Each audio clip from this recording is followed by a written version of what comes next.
ప్రాణమిత్రుడితో సమానం గాజర్ల రవి ఉదయ్ దాదాగా రూపాంతరం చెందటం వెనుక పెద్ద చరిత్ర ఉంది. ఉదయ్ దాదా, నీకు ఒక్క విషయం చెప్పదలుచుకున్నాను. నీ అంతిమ యాత్రలో అశేషమైన జనం వచ్చి ఉన్నారు. ఇవాళ కూడా ఇసుక పోస్తే ఇసుక రాలని జనము ఇవాళ వచ్చి నీకు అశ్రు నివాళి అర్పిస్తా ఉన్నారు. నీవు చూస్తున్న ఆ చూపులు, ఆ తీక్షణమైన చూపులు ప్రత్యక్షంగా మా వైపే చూస్తున్నట్టుగా కనబడతా ఉంది. కానీ నీ తీక్షణమైన చూపుల్లో ఉన్న ఆ చురుకుదనం ప్రజలందరి కళ్ళల్లో మెరిసిపోతా ఉంది. ఆ మెరుపు మీ జీవితం ధన్యమైంది. మీరు ఏ ప్రయాణం కోసం అయితే ఒకే కుటుంబం నుంచి ముగ్గురు అన్నదమ్ములు బయలుదేరిండ్రో, మీరు ఏ లక్ష్యం కోసం అయితే బయలుదేరిండ్రో ఆ లక్ష్యం నెరవేరింది అని ఈ సందర్భంగా తెలియజేస్తా ఉన్నాను. ఈ సభలో చాలా మంది యువకులు ఉన్నారు. ఇవాళ గాజర్ల రవి వాళ్ళ కుటుంబం ఎందుకు అడవి బాట పట్టింది? ఇక్కడ గనుక పోరాటం చేసే అనుకూలమైన పరిస్థితులు ఉంటే మీరు చెప్పుకుంటున్నట్టుగా ఆ ప్రజాస్వామికమైన పద్ధతిలో గనక ఉద్యమాలు చేసే అవకాశం ఉంటే వాళ్ళు అడవి బాట ఎందుకు పడతారు?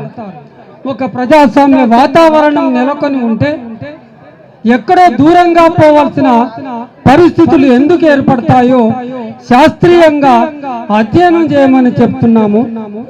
దానికి తూటాలు సమాధానం కాదని కూడా చెబుతున్నాం. రవి ఒక సృజనాత్మకంగా ఆలోచించగలిగే వ్యక్తి గనక ఇక్కడ ఉన్న పరిస్థితులు, ఇక్కడ ఉన్న భూస్వామ్య వ్యవస్థ, ఇక్కడ ఉన్న పెత్తందారి వ్యవస్థ, ఇక్కడ ఉన్న దోపిడీ, ఇక్కడ ఉన్న హింస, ఇక్కడ నెలకొని ఉన్న అణిచివేత తనని నిలువనివ్వలేదు కదా, తనను స్థిమితంగా ఉండనివ్వలేదు కదా. తనొక్కనే కాదు, మొత్తం వెలిశాల గ్రామ ప్రజలందరినీ, మరీ ముఖ్యంగా గాజర్ల కుటుంబాన్ని, అత్యంత ముఖ్యంగా రవిని స్థిమితంగా ఒక చోట ఉండనియ్యనందుకు ఈ దారి వదిలి, ఈ ఊరు వదిలి, ఈ పేగు బంధాన్ని వదిలి ఆదివాసీల పేగుల బంధాన్ని ఏర్పాటు చేసుకోవడం కోసం దండకారణ్యం వెళ్ళాడు. రవి సుఖపడ్డాడా? రవి సంపాదనకు ఎగబడ్డాడా? రవి ఆ సంపాదనను వెనుకేసుకున్నాడా? అక్కడికి వెళ్ళి రవి చేసింది ఏంటి అంటే ఆ ఆదివాసీ ప్రజలతో మమేకమయ్యిండు. ఆయన చేసిన పని ఏంటంటే అక్కడికి వెళ్ళి కనీసం తల దువ్వుకోవటానికి రాని ఆదివాసులకు తల దువ్వుకోవటం, ఉడుకు నీళ్లు పెట్టి స్నానం ఎట్లా చేయాలో స్నానం చేపించిండు రవి. రవి ఊడ్చుకోవటం నేర్పించిండు, అలకటం నేర్పించిండు, ముగ్గేసుకోవటం నేర్పించిండు, శుభ్రంగా ఎట్లా బతకాలో నేర్పించిండు, చెరువులు కట్టించిండు, కుంటలు తవ్వించిండు, వ్యవసాయం పంట ఎట్లా పండించాలో నేర్పించిండు. కానీ రాజ్యం గొప్పగా ఏం చెప్తుందంటే ఇవాళ ఇప్పుడు 4 ట్రిలియన్ US డాలర్ల ఎకానమీని సాధించానని గొప్పగా మోడీ షా ప్రకటించుకుంటున్నారు.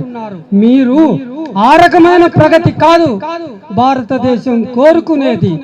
భారతదేశంలో ప్రజలందరూ ఒక స్వాభిమానంతో, ఒక ఆత్మ గౌరవంతో, ఒక స్థిరమైన భద్రమైన ఆదాయ వనరులతో ఒక మనిషిగా జీవించటం అనేది ప్రాతిపదిక కావాలి. ఆ ప్రాతిపదిక రవి ఆదివాసీ గూడాల్లో నేర్పించిండు. దానికి పగబట్టి రవిని చంపాలని, రవి ఏ మనుషులనైతే ఏ దిక్కుముక్కు లేని ఆదివాసీలనైతే, అమాయకపు ఆదివాసీలనైతే, ఏ మహిళలనైతే ఒక మనుషులుగా నిలబెట్టాడు, ఆ మనుషులను చంపేస్తానని వాళ్లకు అండగా ఉండి వాళ్ళ జీవితాలు ఎట్లా నేర్పాలో, ఆత్మగౌరవం అంటే ఏమిటో ఏదైతే నేర్పాడో వాళ్ళిద్దరిని చంపటం కోసం పూనుకున్న తరుణంలో ఎస్ రవికి గాని ఈ వేదిక మీద ప్రకటిస్తున్నాం, గాజర్ల రవికి గాని, గాజర్ల రవి లాంటి వాళ్ళకి గాని, ఆదివాసీలకు గాని వాళ్ళ మీద తుపాకీ తూటాలెత్తితే ప్రతిగా దాన్ని ప్రతిఘటించే హక్కు, అధికారం ప్రజలకు కూడా ఉంటుంది అని ఈ వేదిక మీద ప్రకటిస్తా ఉన్నా. రాజ్యాంగం ఇచ్చింది పోరాడే హక్కు, ఈ దేశ ప్రజలకు రాజ్యాంగం ఇచ్చింది. ఆ పోరాడే పద్ధతి ఎవరికి ఏ ఇష్టం ఉంటే ఆ రకంగా. రవి భావించింది ఏంటంటే ఈ ప్రజాస్వామ్య పద్ధతిలో, ఈ గాంధీ మార్గంలో ఈ ప్రజానీకాన్ని, ఏ ప్రజానీకం నీవు ఏ 80 కోట్ల మంది ప్రజలకు బిచ్చమేస్తున్నావో, బియ్యం రూపంలో బిచ్చమేస్తున్నావో, బ్రతికే స్వేచ్ఛ లేదు, బ్రతికే హక్కును హరించి వేస్తున్నావో, ఆ ప్రజలకు జీవితం ఇవ్వటం కోసం ఆ ప్రజలందరూ పోరాడే మార్గం వాళ్ళ రీతుల్లో వాళ్ళు ఎంపిక చేసుకునే హక్కు రాజ్యాంగం కలిగించింది.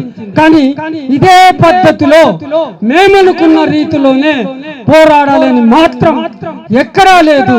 అది ఆపడానికి, నిలబడానికి, నిలువరించడానికి, ఆయుధాలు పట్టుకున్నంత మాత్రాన చంపేయడానికి, ఆ చంపేసే పద్ధతికి ఆపరేషన్ కగార్ అని ఒక పథకాన్ని ప్రకటించే హక్కు భారత రాజ్యాన్ని పరిపాలించే ఆ మోడీకి, అమిత్ షాకు లేదని ప్రకటిస్తున్నాం. భారత ప్రజలారా, భారతదేశంలో ప్రజాస్వామ్యం ఏమవుతుంది? భారతదేశంలో మోడీ, షా రాజ్యాంగాన్ని పరిహాసం చేస్తా ఉన్నారు.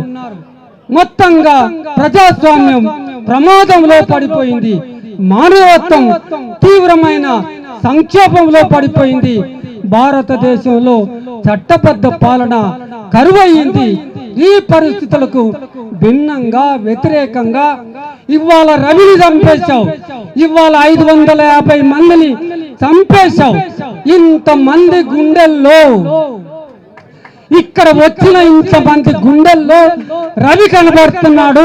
అమిత్ షా పెద్ద పెద్ద కళ్ళు పెట్టుకొని చూడు, ఇన్ని గుండెలు రవి రవి అని పలకరిస్తా ఉన్నాయి. ఏమవుతుంది? నీ మార్చి 31, 2026 ఫెయిల్ అవుతుందని చెబుతూ ఈ అవకాశం ఇచ్చిన మిత్రులకు ధన్యవాదాలు.